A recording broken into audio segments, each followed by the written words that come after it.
Okay, chika ko lang to ha. Oh, napansin ko lang na bakit ang mga bata ngayon, okay, feeling entitled sila.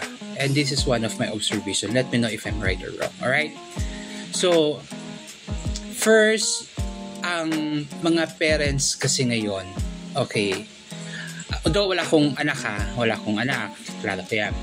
So, ang mga parents ngayon, yung mga anak nila, gusto nila kabady nila, gusto nila parang barkada lang nila, ganon. Gusto nila itrato as friend nila, para nag-open up sa kanila, para kabanding nila, para kalaro nila. So maraming parents kayo nagpapakita na they are very attached with their children, na they do TikTok together, they go out together, na parang best of buddy sila, na talagang best of friends sila, until lumaki yung parents, yung mga anak nila, parang buddy lang talaga sila, parang gano'n.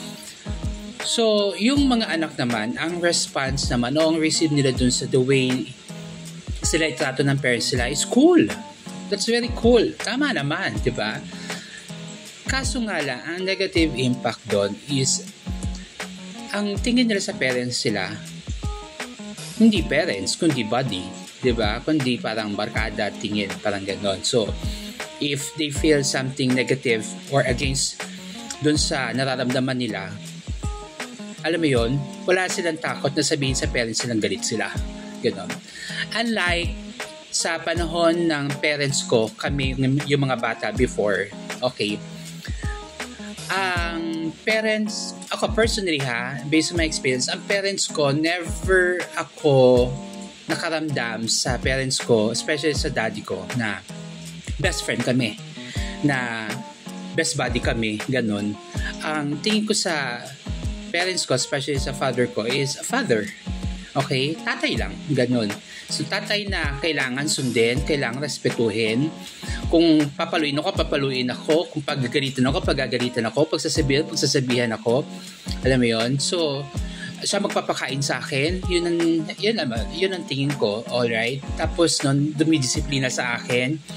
So, kung makikipaglaro sa akin ang parents ko, very limited, at saka hindi ganun yung talagang parang kayong barkada ko maglaro, alright? Yun yung sinasakyan ka lang na makipaglaro sila, pero hindi siya lagi ganun. So, andun pa rin yung boundaries na may linya tayo, may boundaries tayo na magulang mo ko, anak ka, ganun. And the way kami napalikarin ng parents ko is talagang as anak, shut up kami. Hindi kami pwedeng kumonta sa sasabihin ng mga magulang.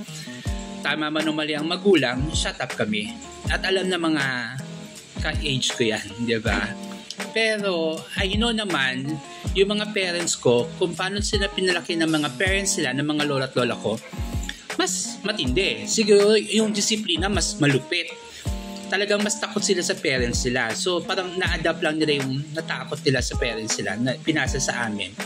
Pero kasi, naging generation ko, dahil nga, eto, totoo to dahil naramdaman namin, experience namin na kung pagalita kami ng parents namin, wagas, pag magsasabi kami ng problema sa school, imbis na kampihan kami pa yung papaluin, o kaya nakipaglaro kami, napaaway kami, ganyan, tapos uwi kaming may sugat, imbis na i-comfort ka, papaluin ka palalo. Diba? So, because of that, kami, ito sa age namin, okay, ngayon may mga anak na yung mga kaedad ko, ayaw nilang maranasan yun sa anak nila. So, they give the best dun sa anak nila, which is okay din naman. Wala mo masama doon. Kaso nga lang, ang receive naman ng mga anak doon sa way kung paano sila itrato, iba naman yung nagiging result. Diba? Parang mas wala na silang takot sa parents nila, mas wala nang masyadong respeto, sasabihin nila kung anong gusto nilang sabihin. So marami tayong nakita ng mga anak na lumalaban sa parents pa rin, ganun. At ang tingin nila sa parents sila, provider talaga. Parang ganun. Responsibilidad mo kami.